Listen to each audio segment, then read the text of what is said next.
Kelly Taylor afirma que es como una semilla estelar, después de que intercambió almas con un extraterrestre cuando tuvo una experiencia cercana a la muerte cuando tenía 8 años. En este vídeo verán una entrevista donde habla de su experiencia. Well, according to our next guest, aliens are already among us, and she claims to be the living proof. Kelly Tyler is part of a growing number of people that believe themselves to be extraterrestrials who've been sent down from space in order to help humankind. And Kelly, as you can see, is here now. Morning, Kelly. Morning. You can imagine the skepticism when we say something like, aliens are living here, Kelly claims to be an alien. Of course. Can you explain a little bit about why you feel like you aren't just a human? Sure. And you feel like you're from another planet? And it's something that I wouldn't talk about generally because of that skepticism. And really, I think star seeds are souls from another star system that have incarnated as humans. So people go, well, you look pretty human to me. You don't have that 6-foot blue head or whatever it is that they see from sci-fi films. And really what happens is when you identify with a being, I like to say a starseed rather than an alien because there's too many stigmas attached to aliens with the films that we see. And there's a fear against aliens. And typically starseeds are here to help humanity. So when we incarnate as humans, we're here to really help humans remember what it's like to be humans and connect to their innateness, their natural senses, rather than distract and go, oh, look at the interdimensions and the other planets. Our role is not to make you look outside of humanity.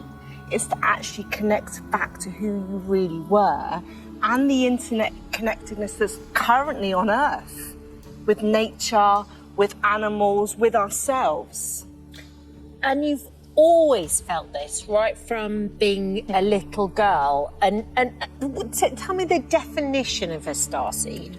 So, I haven't felt it since I was a child. You haven't? Most starseeds incarnate at birth. Okay. So their soul is born as a starseed. Right. When I was a child, I wasn't born as a starseed. I was a very sensitive child. I'd have water, have a bath, and I'd be like blotchy. I'd eat strawberries, my lips would blow up.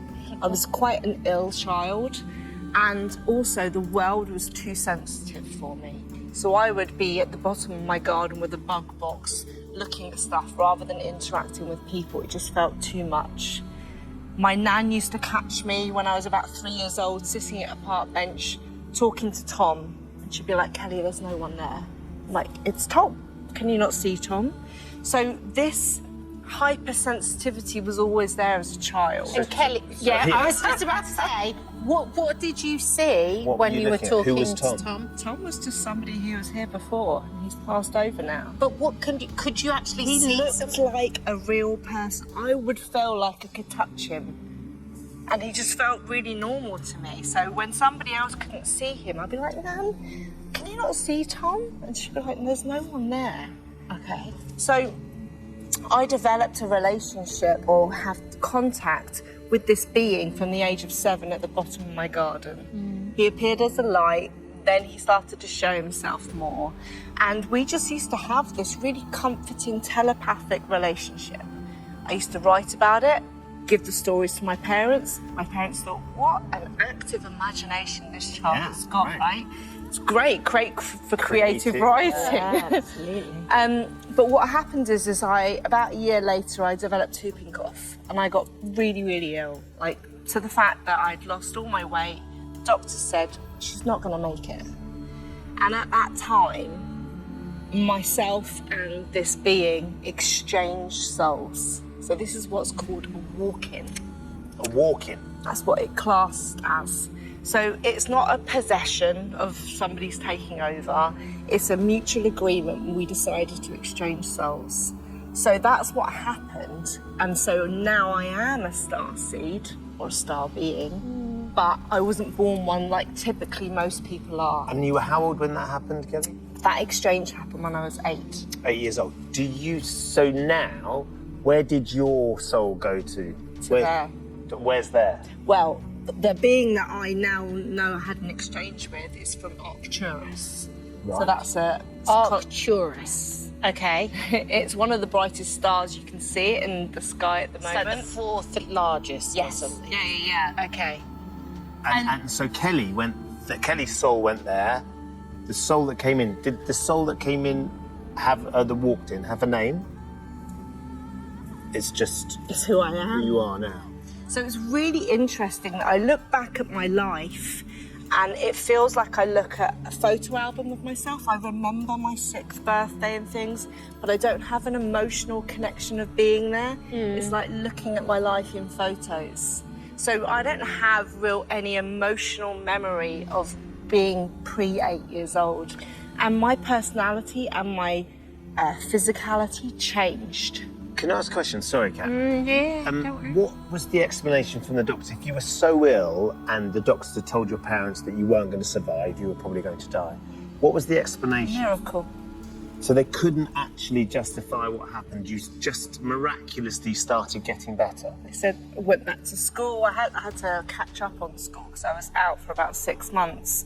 But I lost my allergies, I didn't have kidney failure, and also my intellect changed. Now, I wouldn't say that my parents would ever said I was stupid when I was younger, but I went from actually being not that clever to being able to do stuff.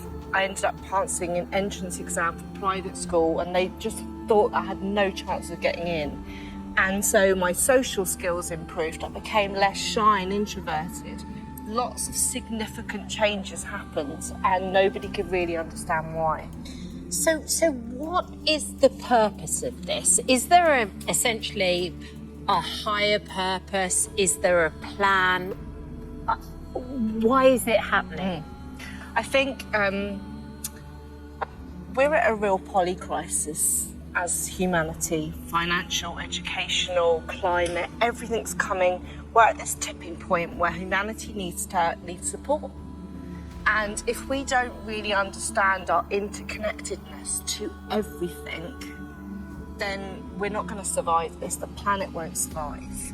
So the role of starseeds is to help people reconnect to what it is to be human, to have more compassion around other sentient beings, but also to actually work in harmony. And rather than see ourselves as separate, I mean, we're at a time where we're all so connected with the internet, but when I speak to people, they feel so isolated. They feel like I don't know who to trust.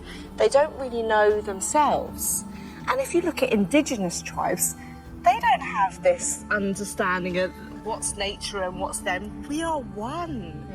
And so it's just helping people to raise their ability to connect with themselves and raise the frequency of the planet. Now, the planet actually has a resonance. You can look at this from the Heart Math Institute or Schumann resonance, and you can see how we are, our collective minds and the way that we take action affect the frequency of our planet. And starseeds are here to raise that frequency. If we're at this point that we need help, is there more Arcturians? I think they're Arcturians, the people from Arcturus. Are they coming over? Is there more walk-ins? Are they coming over to help in bigger numbers? Because I think you astral travel, don't you? You feel like you can go there and come back. Yeah. So you can see them? Yeah. And that's part of my healing journey. When I was younger, I used to go to this blue quantum healing chamber in Arcturus, and that was part of my physical healing to help me get better. So it's not just Arcturians, they're Pleiadians, Andromeda, Orion. There's lots of people from different star systems, and we all bring different qualities. How do you get there?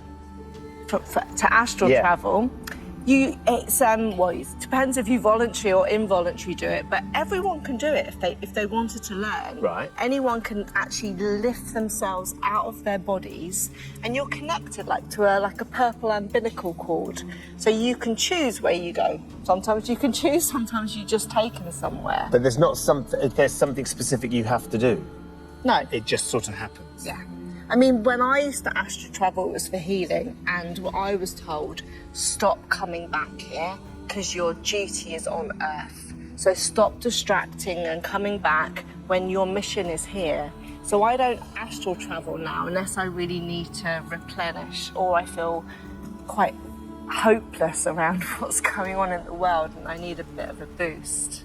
Kelly, you sound so eloquent, Yes. so passionate about this. Yes. What do you say, what do your parents and your friends think? Because your parents had a little girl called Kelly who was very, very sick and then miraculously recovered, and all of a sudden she's a starseed, she's from another planet. I mean, what do they make of this?